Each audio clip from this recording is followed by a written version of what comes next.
Good morning. एक और question आगे स्टार्ट करते हैं हम। देखो, एक कंपनी ने कुछ समय पूर्व ही एक नए उत्पाद को राष्ट्रीय स्तर पर बेचने से पूर्व 3 प्रतिनिधि स्वरूप क्षेत्रीय बाजारों में विक्रयार्थ प्रस्तुत किया। प्रत्येक बाजार के लिए एक मूल्य के आधार पर जांच हेतु 3 मूल्यों का चुनाव किया गया। निम्न सूचना में वह मूल्य निर्धारित कीजिए जिस पर स्थिर लागतों और लागतों के लिए लाभों के लिए उच्चतम अंशदान प्राप्त किया जा सकता है। तो चयनित 3 बाजार है, उनके लिए अलग अलग मूल्य है। एक में 2 रुपये है, एक में 2.5 रुपये है, एक में 3 रुपये है। और विक्रय जो होगा तीनों जगह, एक जगह 800 इकाइयाँ, एक जगह 600, एक जगह 300। परिवर्तनशील लागतें जिसमें निर्माण लागतें हैं अलग अलग दे रखी है अपने को, विक्रय लागतें वो भी अलग अलग दे रखी है, और स्थिर लागतें वो भी अलग अलग दे रखी है। तो आपको एक ऐसा उचित मूल्य निर्धारित करना है जहां पर अपने को अधिकतम लाभ प्राप्त हो सके। तो आपको प्रॉफिट कैलकुलेट करना है। Statement of cost and profit. 3 क्षेत्र है अपने, तो 3 कॉलम बना लेंगे।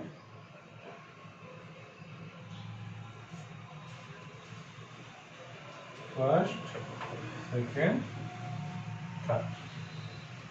सबसे पहले तो यूनिट लिख लेते हैं, कितनी कितनी यूनिट होगी। एस्टिमेटेड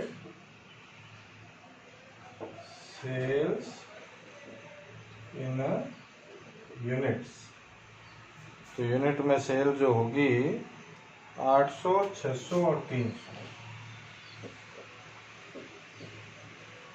फिर इसको मल्टीप्लाई कर देते हैं सेलिंग प्राइस पर यूनिट। एक यूनिट की जो सेलिंग प्राइस है 2 रुपये, 2.5 रुपये और 3 रुपये से मल्टीप्लाई कर लेंगे।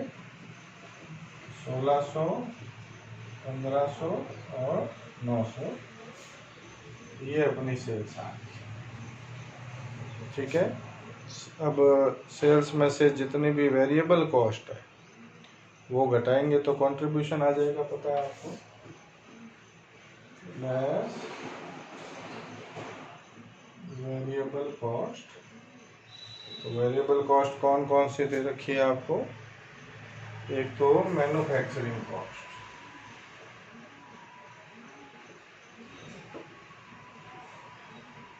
मैन्युफैक्चरिंग कॉस्ट जो है 504, 504,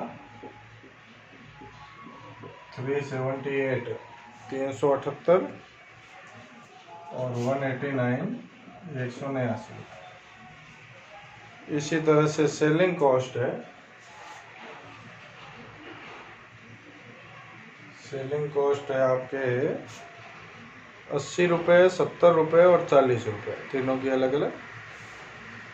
80, 70 और 40। ये घटाएंगे तो सेल्स में से वेरिएबल कॉस्ट घटाते हैं तो क्या आता है, कंट्रीब्यूशन आ जाता है। तो घटा के कंट्रीब्यूशन निकाल लेंगे हम। 1016 1016, 1052 1052 और 671 671। सॉरी, कंट्रीब्यूशन में से लेस क्या करते हैं, फिक्स्ड कॉस्ट। फिक्स्ड कॉस्ट कितनी है देखो आप, 135, इसमें भी 135 और इसमें 120। तो कंट्रीब्यूशन में से फिक्स्ड कॉस्ट लेस करते हैं तो प्रॉफिट आ जाता है।